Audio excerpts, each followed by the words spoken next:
mullahs. How about no?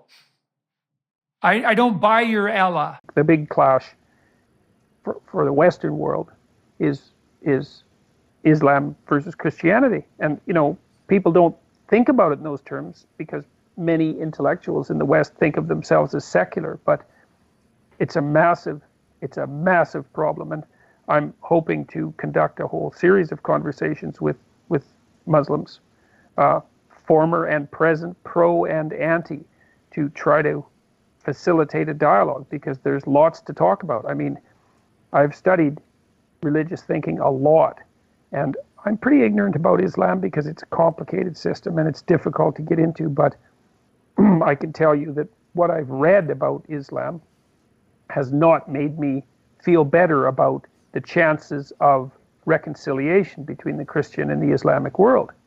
So, like, I don't know what to make of the fact, for example, I mean, if you look at the figure of Christ, I mean, as a figure, he's a figure of peace. I don't think that that's disputable.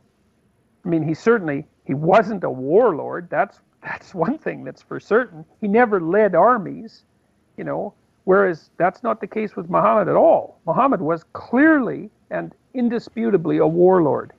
And so it isn't obvious to me what to make of that, except that it's bloody complicated. He had a child bride as well, I believe. Yeah, well, that one is somewhat less problematic to me, because I think that you can write that off to the cultural mores of the time. Now, I know there's a weakness in that, but I don't think we have to address that. But when the founder of your religion spread that religion by the sword, it makes it rather difficult. And when your religion has been embroiled in a vicious civil war from the day of Muhammad's death, which is exactly the case in Islam between the Sunnis and the Shiites, that war started literally the day that Muhammad died. It's very difficult for me to see how that can be reconciled with the claims that Islam is a religion of peace. Yeah, we saw that one when Martin Luther hammered some stuff on a door a long time ago, and the Protestants and the Catholics just went their separate ways. And I mean, there's been some rough feelings over the years, I suppose, but no generational wars that I can think of. I mean, right? Yeah, well, I mean, there was plenty, you know, as you said, there's been plenty of Christian schisms. But the other thing, too, is that it's not that easy to lay those at the feet of Christ, you know, because just even merely as an archetypal figure, you know, as the Western world's hypothesis of the ideal man. I mean, as a moral character, he was pretty much above reproach. And it's difficult for me to say the same thing about Muhammad. Now, that might be because I'm an ignorant, old Western white guy, but, like, I'm doing my best, man. I'm a big admirer of Taoism, for example. There's great wisdom in Taoism, and I've found real value in so much of the religious reading that I've done.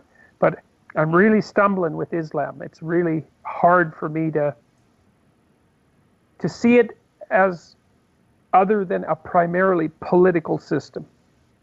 And that's how it's being enforced right now. That's what ISIS is all about. You know, they've established a religious caliphate, you know, across the borders of two countries. It's less about, when I think of religion. Yep.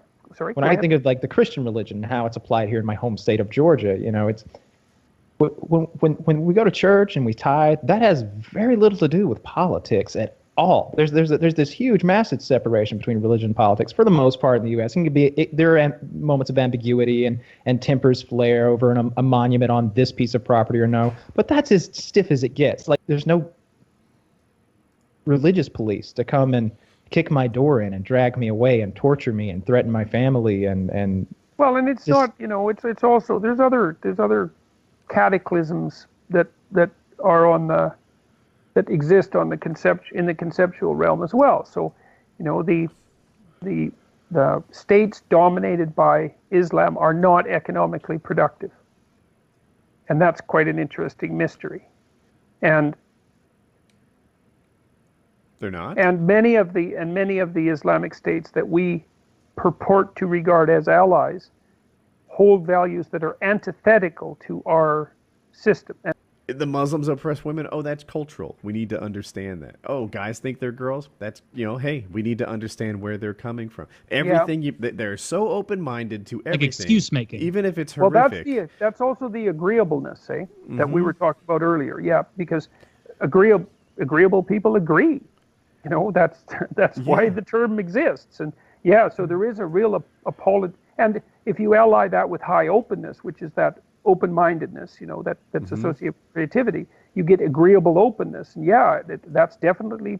And then anything goes when you're agreeable and open. I'll call Especially you Zer, and I'll forgive you beating your wife. If you're low in conscientiousness, anything really goes then.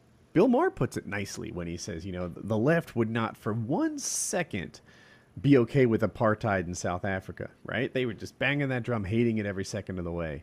But for some reason, the oppression of women in Saudi Arabia has gotten a complete pass. Yep. And it's a real deal, Saudi Yeah, Arabia. it's the real deal. Yeah. Heck, just the driving thing alone.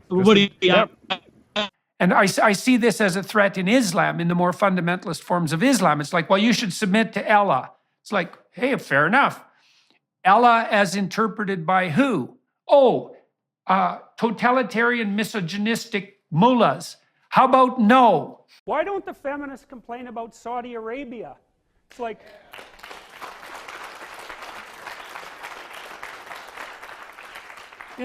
Gad Saad, who's this guy at Concordia who is in a business school, so he can actually say what he thinks now and then.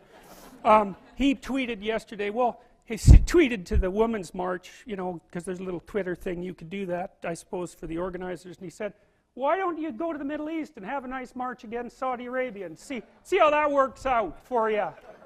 It's like, so you think, well, why not? Like, why not? Why are the radical leftists who are so much for rights everywhere, that's what they say, why aren't they complaining about Saudi Arabia, for example, which, breeds a particularly pathological form of ideologically rigid Islam that basically enslaves their women, that's to put it properly. It's like, why not complain about that? Well, how about this? The enemy of my enemy is my friend. And so when push comes to shove, you see how much concern there is among the radical feminists for the rights of women. It's like if the pushing those rights forward doesn't also at the same time undermine the Western patriarchy, then we'll take the undermining and leave the damn rights behind. And so there's an insight for you about exactly what's going on at the bottom of all this. Do you think Islam is compatible with the West? Not in any self-evident manner.